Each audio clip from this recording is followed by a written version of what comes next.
Welcome back, everybody. Peter Schiff on SchiffRadio.com.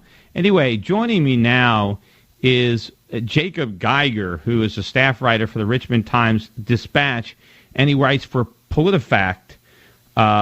And he wrote an article basically rating the statements of a U.S. Tea Party caucus. I guess Jamie Radtke was correctly blaming the Federal Reserve for inflation, because after all, the Federal Reserve is the inflation creator, as are other central banks. And so she correctly blamed the Federal Reserve for rising prices, particularly rising commodity prices. And Jacob Geiger wrote an article labeling her comments as barely true because, in Jacob Geiger's words, Fed monetary policy was having no effect on prices. And he said he concluded that prices were rising for factors completely beyond the Fed's control, such as weather or global demand. And so we thought we'd bring him on the show because, of course, I would side with Jamie Radtke that the Fed is very much responsible for inflation and rising commodity prices. So anyway, Jacob, are you there? I'm here, Peter. Okay, so explain to me why you believe that the money supply has no effect on prices, that we can create as much money as we want and prices aren't going to rise. And you therefore must think that we're printing all this money and we're seeing record high commodity prices, and it's just a pure coincidence that those two things are happening at the same time, that they're not in any way correlated or related. Now, our article on Jamie Radtke, I don't want the fact that we didn't think the grain and food price increases are solely driven by the Fed to be drawn into a blanket conclusion on all commodity prices. As someone pointed out to me, gold has not increased because of a drought in Russia. Well, obviously you're right, not. I think, right. So you're right. The Federal Reserve's Kiwi 2 policies are driving some commodity prices up, it looks like. We thought, though, that the statement she made in a speech to the Tea Party caucus up in Washington, where she just was focused on food commodities, really you have to take both the Fed and the geopolitical or agricultural issues of bad harvest, bad droughts, and things like that. You can't just assign one factor when a whole list of factors are at play in a corn price. Look, weather is always an issue. Every year there's a flood somewhere, there's a drought somewhere. I mean, this happens all the time. The prices that we're seeing across the board in every commodity, and it's not just agricultural commodities or it's not just food, it's across the board. It's commodities that have nothing to do with one another. The price of everything is going up, and you can't ignore the elephant in the living room. The main factor behind this is that we have all this money printing. We've never had a period of time where global money supply has risen this fast, so it makes perfect sense that you're seeing big increases in prices for commodities, and that's going to continue. And to take the Fed out of the equation and to try to give them a pass and to try to say, well, it's because of global growth or it's because of the weather, that's disingenuous, and all that's going to do is lead to a bigger problem, because the Fed's going to keep creating inflation if nobody draws a distinction between printing money and rising prices. Well, I think it's going to be interesting to see. Are we going to see the Fed pull back in June or even sooner? But right now, obviously, our top-line inflation is going higher, but right now the core inflation is still low. But who cares about the core? I mean, if you care about actual inflation, or if you care about the headline number, if prices are rising by 10% a year or 20% a year, but the core is only rising by 2%, does that matter? No, but in 2007, early 2008, we had headline up 5-6%, and we all got worried. And obviously, what broke the back of the oil market was the start of the recession. But how can we say that we're not going to be looking in 6 months and see the headline number come back down in line with the core number? Well, why would the headline? I don't think I can predict that.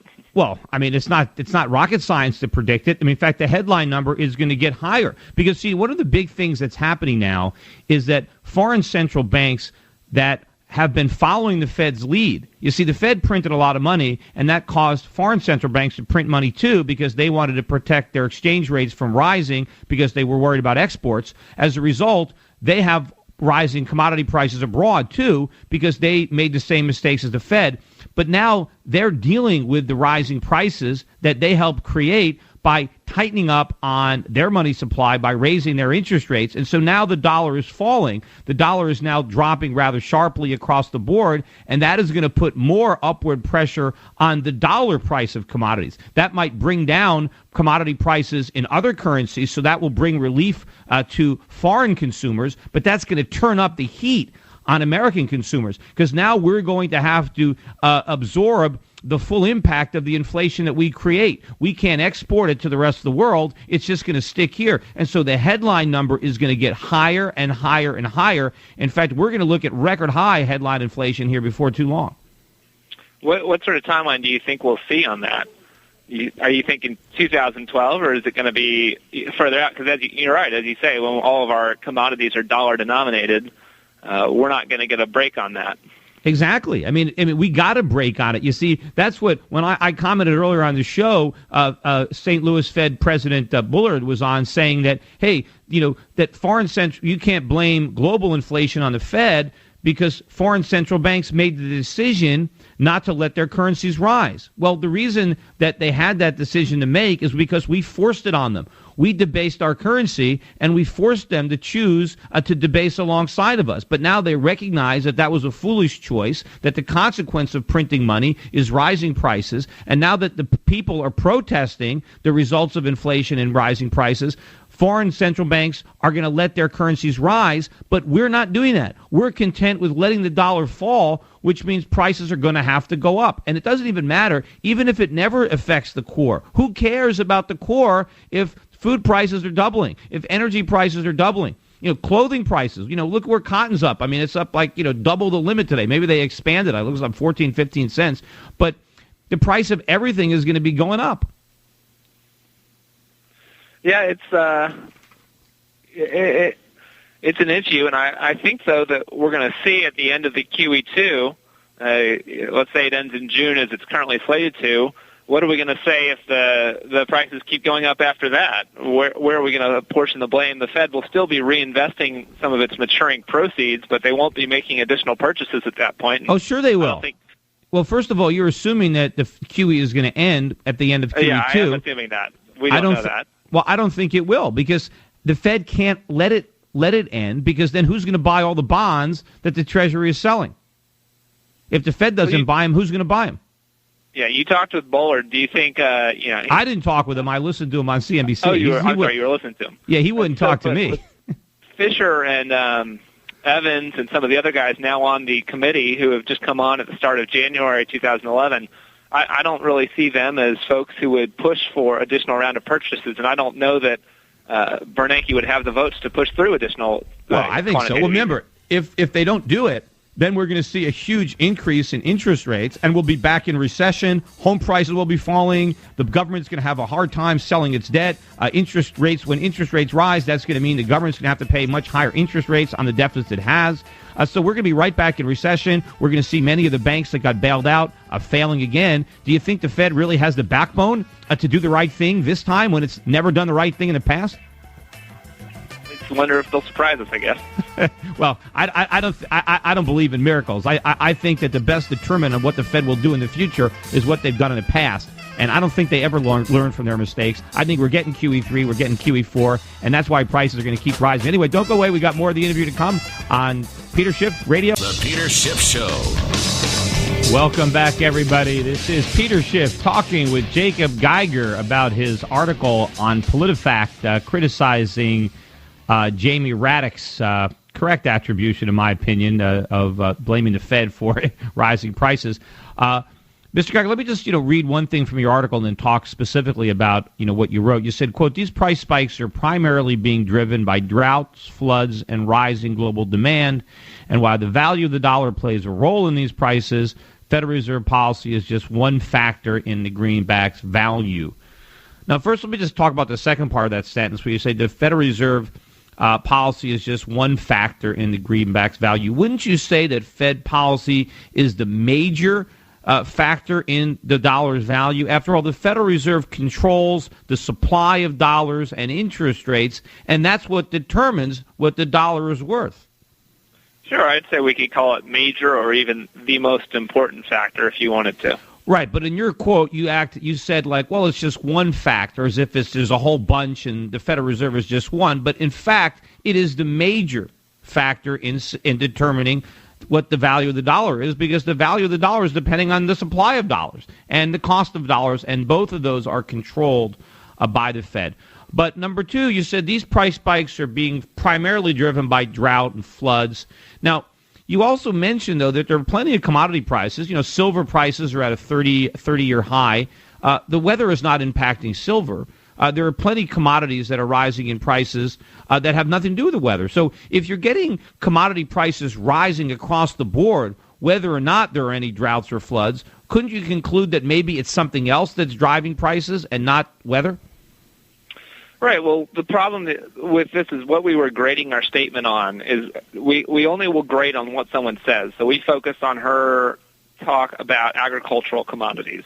If we want to grade a statement that she makes later on gold price, for example, silver prices, or even oil, you're right. We might find a different situation. No, but so you're thinking that, but obviously these agriculture prices is weather part of it. You can say yes, but I don't think the weather we're getting in 2011 is so crazy, is so different than anything we've seen in the last 20 or 30 years in agriculture, right? Yet the prices that we're seeing, we've never seen before. We've had floods, we've had droughts, but we've never had commodity prices surge like this. So I think you'd have to say that it's probably more the money supply issues than the weather that is driving even agriculture prices. Well, we saw in 2008 the price of gold went, sky high north with gas or natural gas, things like that went up, and those were before the Fed started its major money supply expansion back in, I'm talking June through August. Right, because gold was forward-looking. Gold is a real inflation hedge. Gold is letting you know that the inflation was coming. It was the canary in the coal mine. But also, in your statement, you also attribute rising commodity prices to rising global demand.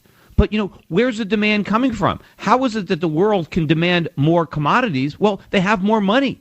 They have more money to bid the prices up. So the demand is a function of the new money that now exists that people can spend.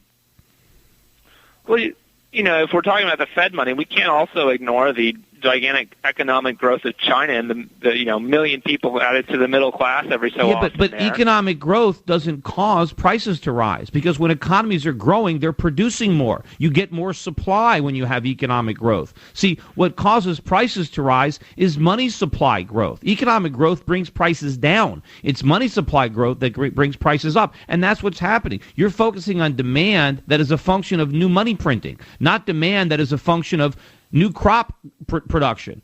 And so the demand is being fed by central banks. But the growth of demand in China has not added to the amount of acres of wheat that are being harvested globally. You have more people wanting to eat a middle-class diet, wanting to eat beef that's fed with corn, but China isn't growing any more corn. But where are they getting the money to pay for all that food? And they're mostly getting it from things they export to us over here. Right, and that's the inflation, because where are we getting that money? We're printing it.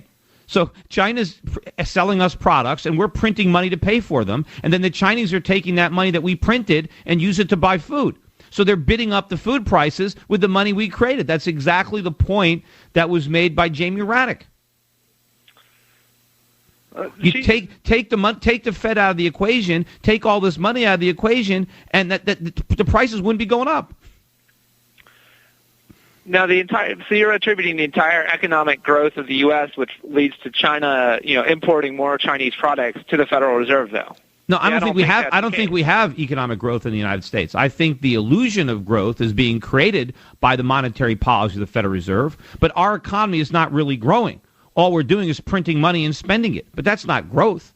But it looks like growth in the GDP, but it doesn't feel like growth. See, that's why there's no jobs that's being created. That's why the average American still feels like we're in a recession. That's why the states have all these budgetary problems, because there's no real economic growth. It's an illusion created by the Fed. But when the way you see the illusion is looking at prices. Look what's happening to commodity prices as a result of what the Fed is doing to create the illusion that the economy is growing. Honestly, yeah. Clearly, you think you consistently do think the Fed is behind all this. I think the Fed is certainly causing some manner of commodity inflation, but I don't think it's fair, as Radtke does, to say it's only coming from the Fed.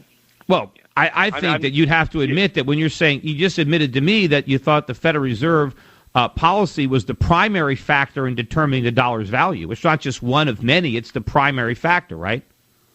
Sure. Okay, so if the Fed is the primary factor in determining the dollar's value, and if the dollar is losing value right now, and of course it is losing value by definition if things are more expensive, so if the dollar is losing value, whose fault is it?